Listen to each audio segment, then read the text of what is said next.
What's cracking, guys? Bruce Matson, your host of the show of Metric Scout Fantasy Football, and I got another prospect for the 2022 NFL Draft Class that we're going to be talking about today. And as you all know from the previous videos, that we're rolling out with these profiles quick, hot, and heavy, day in and day out.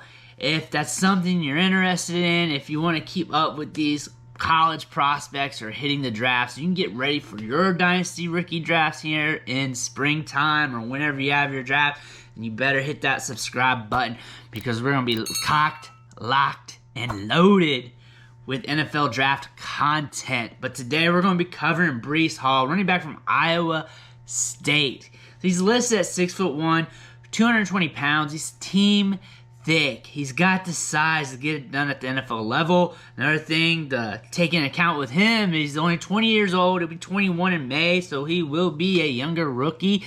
You're not paying up for one of those older running backs, which is something good to see. And looking at his production profile as a freshman, he rushed for 897 yards, 9 touchdowns, got 23 balls for 252 yards and 1 touchdown. And one thing to note, that off the rip, he was better than the incumbent running back before him, which was David Montgomery. Like, there was a foreseeable difference once Breece Hall started getting touches in that offense. You could tell that he was the better running back coming out, and he was just a freshman. Sophomore season in 2020 is when we saw him really go off, rushing for 1,500 yards, 21 touchdowns, catching 23 balls for 180 yards and 2 touchdowns. Good year during his sophomore season, blowing up, and during this time is when he started earning that RB1, RB2 status in Devy. A lot of people excited about him coming out, but his junior season, even though he was productive in the Devy markets, we kind of see him slide a little bit, but he was still holding some value. This year, during his junior year, he rushed for 1,472 yards, 20 touchdowns, caught 36 balls for 302 yards, and had 3 touchdowns with that. Finished his career at Iowa State second all-time with 3,941 career rushing yards. He also led all running backs from Iowa State with 50 touchdowns, and that was an all-time record. In 2021, he averaged 2.83 yards after contact per attempt, forced 74 missed tackles, had 22 runs of 15 yards or more. Let's dig into his strengths and weaknesses here. One thing you'll notice is his vision, his elusiveness. He's very patient going to his hole. He's very patient when it comes to picking his spots. He reads the momentum around him very well. One thing I like about him, he has good change of direction skills. He moves laterally good. He's very sudden with his movements, and he just has a good feel of what's going on around him.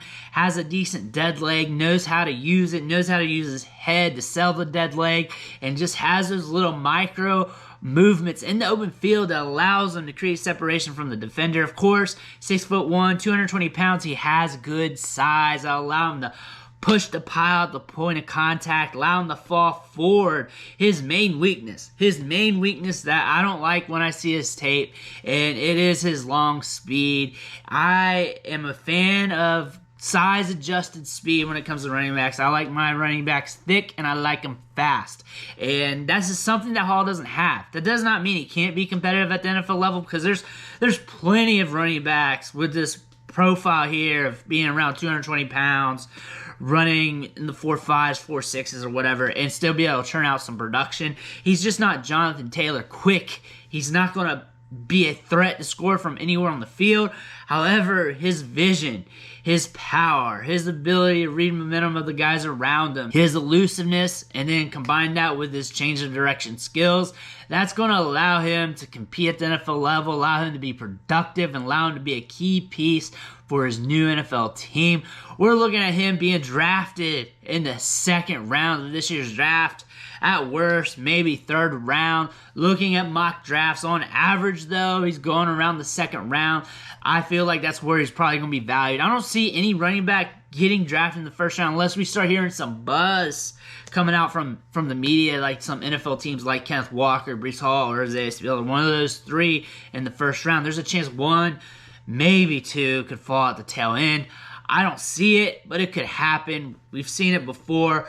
Breece Hall, though, right now, I got him pegged as a second rounder. I feel like that's where he's going to be going. And whether you're a first rounder or second rounder, usually when you're drafted that high, your NFL team is looking to use you. They want to get you involved quick and early. They do not want you sitting on the sidelines during your rookie season, your sophomore season, your second year. They want you playing. They want you with the ball in your hands. They're drafting you for a reason. A running back in the first, second round is a luxury pick. That's a pick you're making to try and make a difference for your offense, because you can draft running backs later in the draft. You can pick them up at free agency. Running backs are easy to get. They're cheap and they're plug and play almost. But when you pay top tier draft capital for a running back, you got some higher expectations. Breece Hall is going to have that, which is going to grant him some opportunities early in his career. That's one of the reasons why I like him. He is part of the big three for me with Isaiah Spiller, Kenneth Walker, Breece Hall. Those three, you can mix them, match them up in your rankings. I don't care. I had Breece Hall ranked at 2. Sometimes I got him at 1.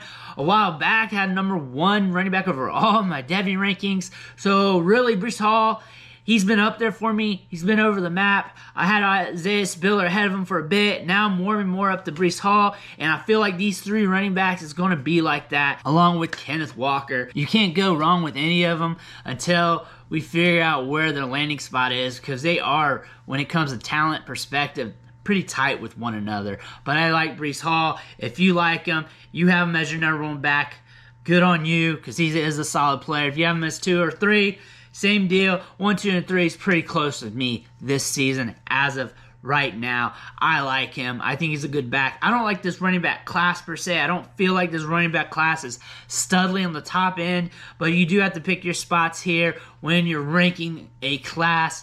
And with Breece Hall, there are some identifiers with how he can be productive at the next level, and I think he can capitalize on that. And with the market at running back at the NFL level, with a lot of 26-year-old running backs, 27, 25-year-olds who are getting to hit the last leg of their career, Breece Hall has the opportunity to jump in dynasty circles, get that value early in his dynasty fantasy football career. That's something you want to look at with some of these younger running backs. 2023 running back class is going to be studly as well, even deeper, even more talent at the top end. But Breece Hall, I like him a lot. But I want to thank you for watching the show, sticking with me. Make sure you hit that subscribe button on the way out. I'm going to be coming at you with more prospect profiles, more running backs, more receivers, maybe some tight ends, some quarterbacks sprinkled in. But again, I want to thank you, and I'll catch you next time.